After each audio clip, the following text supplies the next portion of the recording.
Alright, advanced calc students, we're in 7.2 now. A shorter list of ICE problems, but we're going to do the true-false first. So there's an ABC for the first part, and these are a little bit more straightforward. The first one just says, hey, if f is monotone on AB, then it's integrable on AB.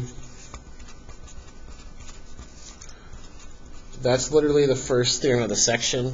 That's true. Make sure you read the section carefully. I guess they're just checking that you read. But yeah, it doesn't have to be continuous, but any monotone function is integrable. If you think about the Dirichlet function and other functions that give you problems with integration, they go up and down a lot, right? So monotone, no problem. Next one says that if it's integrable, it's continuous. That's false.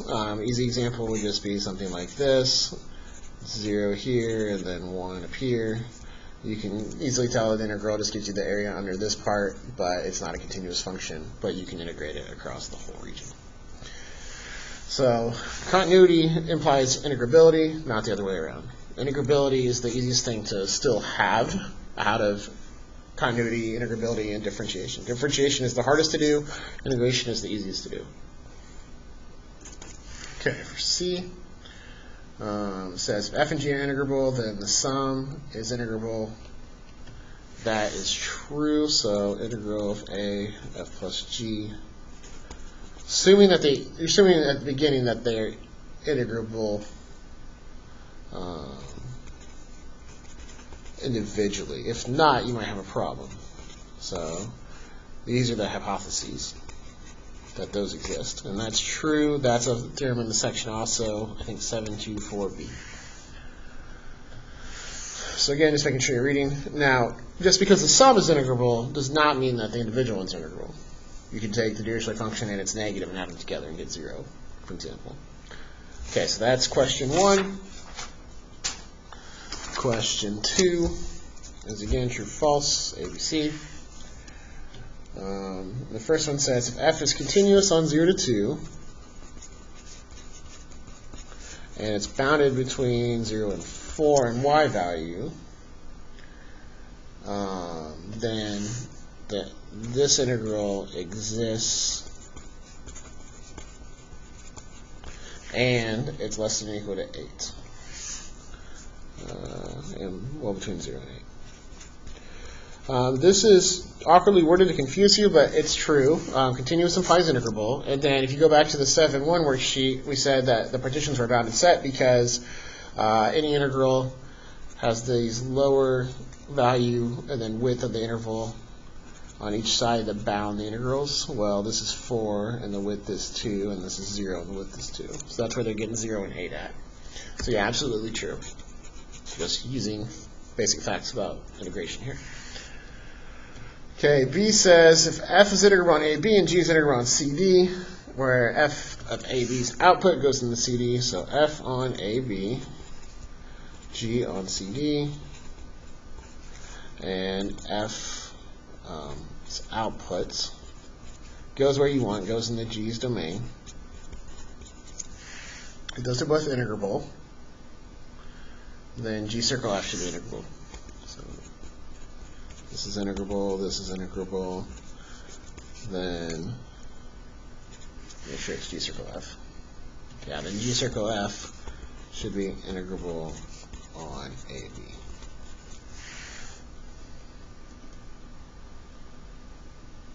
Okay, this is false. I'm not going to give you a counterexample off the top of my head, but the key problem is if you look at, there's a theorem in the section that describes this, but G must be continuous for that to work.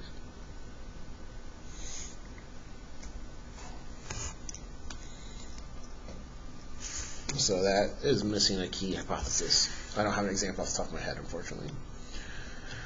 Okay, then C says if f is integrable,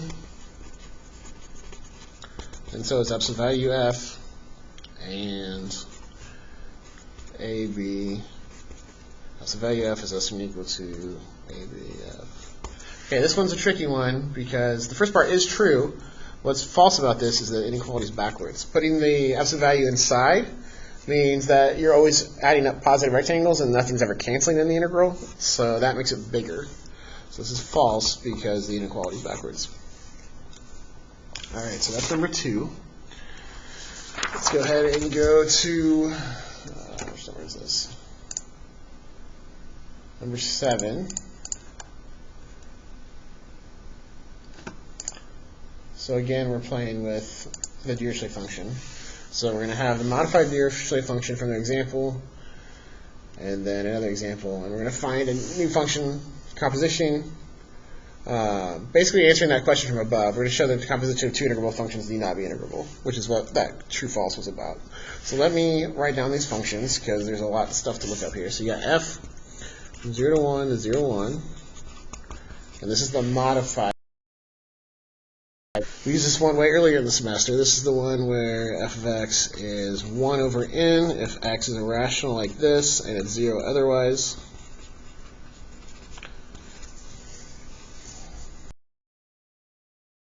Then they asked h of x to be the standard Dirichlet function, which is 0 if x is in Q, and 0. We're going to do 0 to 1 to 0 to 1.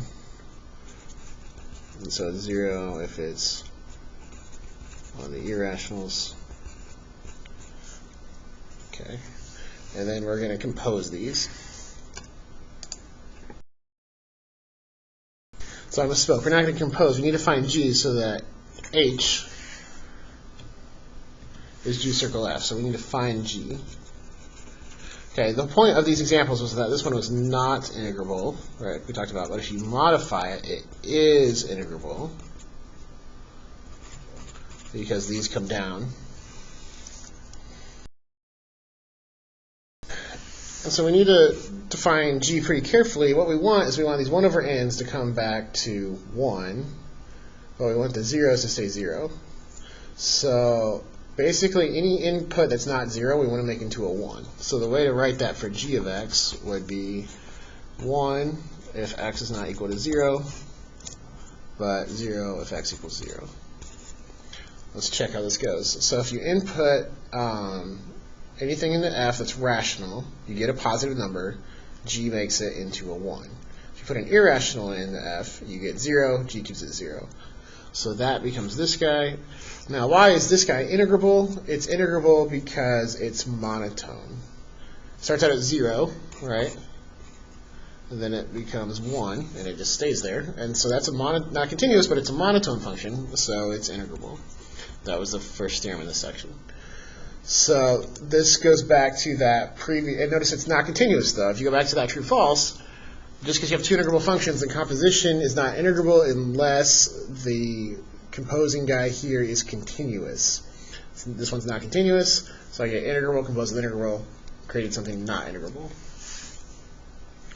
Alright, so that's a good wrap up to that part. The end of this ICE sheet was question 19, and it talks about how sine of 1 over x, which is continuous up to 0, but they do that, and then they also make it 0 at 0, and that's integrable on 0, 1, and then on 20, they generalize it, and basically just say if you have discontinuity at one point, it doesn't matter the discontinuity, it'll still be integrable. I'm not going to prove these because it's a little disgusting, and I think the book kind of cheats.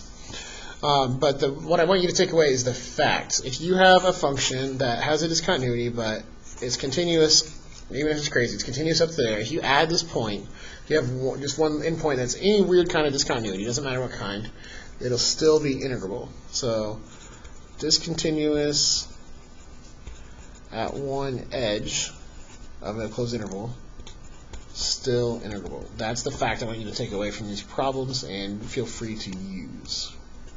Okay? Alright, so that's the end of the 7-2 ICE sheet.